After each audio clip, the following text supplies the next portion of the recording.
মির্জা গালিব, ভাঙা হৃদয়ের কবি। কিছু মানুষ আছে যারা নিজের কষ্ট লুকিয়ে রাখে, আর কষ্ট দিয়েই অন্য মানুষের হৃদয় ছুঁয়ে যায়। তুমি হয়তো তার কবিতা শুনেছ, নিজের জীবনের সাথে মিলিয়েছ, কিন্তু কখনো কি ভেবেছ এই শব্দগুলোর পেছনে কতটা ভাঙা একটা মানুষ ছিল? আজ আমরা জানব, মির্জা গালিব শুধু একজন কবি না, একটা জীবন্ত কষ্টের গল্প। ১৭৯৭ সাল, ভারতের আগ্রা শহর। একটা সম্ভ্রান্ত পরিবারে জন্ম নেয় ছোট্ট এক শিশু, মির্জা আসাদুল্লাহ বেগ খান। কিন্তু জন্মের পর থেকেই জীবন তাকে সহজ কিছু দেয়নি। মাত্র ৫ বছর বয়সে হারালেন তার বাবাকে, আর কয়েক বছর পর হারালেন তার চাচাকেও, যিনি ছিলেন তার অভিভাবক। একটা ছোট্ট ছেলে, যার মাথার ওপর থেকে সব ছায়া সরে গেল। তখন থেকে জীবন তাকে শিখিয়ে দিল, একলা চলতে হয়। মাত্র ১৩ বছর বয়সে তার বিয়ে হয়ে যায় উমরাও বেগমের সাথে। এই বয়সে যেখানে মানুষ স্বপ্ন দেখে, গালিব তখন দায়িত্বের বোঝা কাঁধে তুলে নেয়। তিনি চলে আসেন দিল্লিতে, যেখানে তার জীবনের সবচেয়ে বড় অধ্যায় শুরু হয়। কিন্তু সুখ? না, সেটা তখনও দূরের কিছু। একজন মানুষের জীবনে সবচেয়ে বড় কষ্ট কি হতে পারে? নিজের সন্তানের মৃত্যু। গালিবের জীবনে এই কষ্ট একবার না, বারবার এসেছে।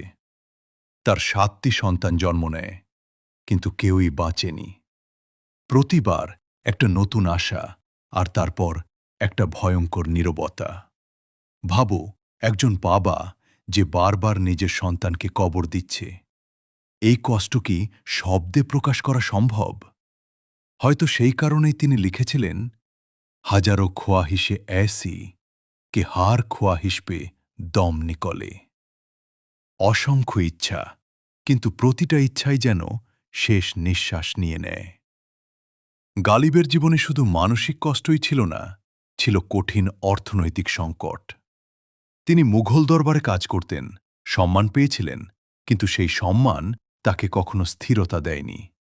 টাকার অভাবে তিনি ঋণে জড়িয়ে পড়েন, এমনকি একসময় তাকে জেলেও যেতে হয়। একজন কবি, যার শব্দ মানুষকে বাঁচায়, সেই মানুষটাই নিজের জীবন চালাতে হিমশিম খাচ্ছিল। ১৮৫৭ সালের ঘটনা। তার জীবনের সবচেয়ে বড় পরিবর্তন আসে ১৮৫৭ সালের বিদ্রোহের সময়। ইন্ডিয়ান রিবেলিয়ন অফ 1857 সব কিছু বদলে দেয়। দিল্লি ধ্বংস হয়ে যায়, মুঘল সাম্রাজ্যের পতন ঘটে, আর গালিব সব কিছু নিজের চোখে দেখেন। তার চারপাশের মানুষ, সংস্কৃতি, সব কিছু হারিয়ে যেতে থাকে। এই সময় তার লেখা আরও গভীর, আরও বাস্তব হয়ে ওঠে। তুমি কি কখনো অনুভব করেছ, কেউ তোমাকে বুঝছে না? তুমি একা, চারপাশে মানুষ আছে, তবুও একা। ঠিক এই অনুভূতিটাই গালিব বারবার লিখেছেন।